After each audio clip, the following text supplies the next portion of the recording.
Bonjour et bienvenue à la série de balados sur les stratégies d'écoute à l'intention des étudiants d'immersion en français, produite par des professeurs de l'Institut des langues officielles et du bilinguisme de l'Université d'Ottawa. Cette série de balados vous aidera à améliorer vos stratégies d'écoute et vous fournira des conseils pratiques sur la prise de notes pour vos cours universitaires en langue seconde. Balado 5. Conseils et pratiques utiles pour la prise de notes. Ce balado présente quelques conseils et pratiques utiles pour la prise de notes. Vous apprendrez ou reverrez quelques-unes des nombreuses stratégies pour une prise de notes plus efficace. Vous pourrez vous familiariser avec les nombreuses stratégies que des étudiants comme vous ont développées et vous choisirez ce qui convient le mieux à votre style d'apprentissage. Comment faire pour prendre de bonnes notes? Une prise de notes efficace commence avant le cours, quand vous relisez vos notes de cours précédents et que vous préparez le cours à venir. Tout comme le premier cours présente le plan de toute la session, les premières minutes d'un cours donnent normalement les grandes lignes du contenu à venir. Essayez de ne pas arriver en retard parce que ces premières minutes vous indiqueront ce qui sera important dans le cours.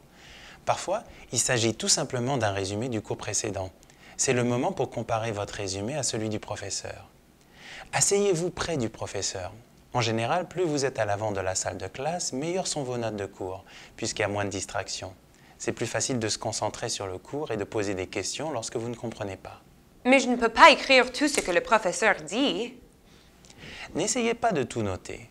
C'est impossible de toute façon et vous allez avoir des crampes aux mains. Concentrez-vous sur les éléments principaux et les idées qui servent d'exemple. Et comment reconnaître les points les plus importants? Lorsque le professeur revient continuellement sur une même idée, c'est un point clé. En général, plus le professeur passe de temps sur un point, plus ce point est important. Ce qui est écrit au tableau ou montré à l'écran est probablement tout aussi important. Le professeur va peut-être répéter ou reformuler la même idée. N'écrivez pas chaque reformulation. Essayez de vous concentrer sur l'idée transmise et notez-la. Même chose pour les exemples. Si vous ne réussissez pas à comprendre l'idée dès le premier exemple, vous y arriverez avec le deuxième. Mais ne notez que celui-là. N'oubliez pas qu'il y a différentes façons d'enseigner.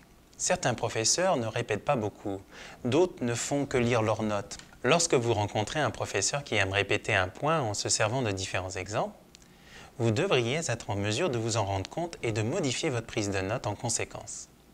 Et si je n'arrive quand même pas à suivre? Laissez des espaces vides à remplir plus tard si vous n'arrivez pas à tout noter. N'abandonnez pas si le professeur va trop vite. Il vaut mieux avoir des notes incomplètes que pas de notes du tout. À la fin du cours, il y aura peut-être un résumé avec les éléments principaux. Plutôt que de commencer à ramasser vos affaires parce que c'est la fin du cours, soyez attentifs. Ça vous aidera à faire la synthèse de vos notes. Des conseils pour écrire plus vite? Utilisez des abréviations et des symboles ou développez vos propres codes.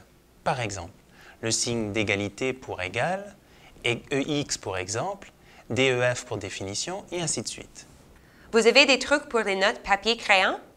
Si vous prenez vos notes sur papier, écrivez lisiblement. Si votre écriture est généralement illisible, appliquez-vous quand vous prenez des notes. Utilisez du papier ligné et sautez une ligne à chaque fois. Ne soyez pas avare de papier.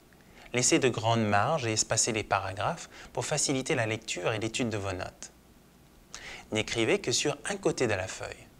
Vous pourrez utiliser l'autre côté pour écrire des citations de votre manuel de cours, des éléments que vous avez oublié de noter et que vous avez appris en étudiant par vous-même. Utilisez un cartable pour chaque matière. Vous pourrez facilement ajouter des pages et des documents de cours.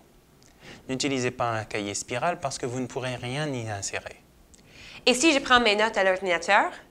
Je vous conseille d'aller visionner le balado sur les nouvelles technologies et la prise de notes. Qu'est-ce que je fais de mes notes après le cours? Complétez-les le plus tôt possible.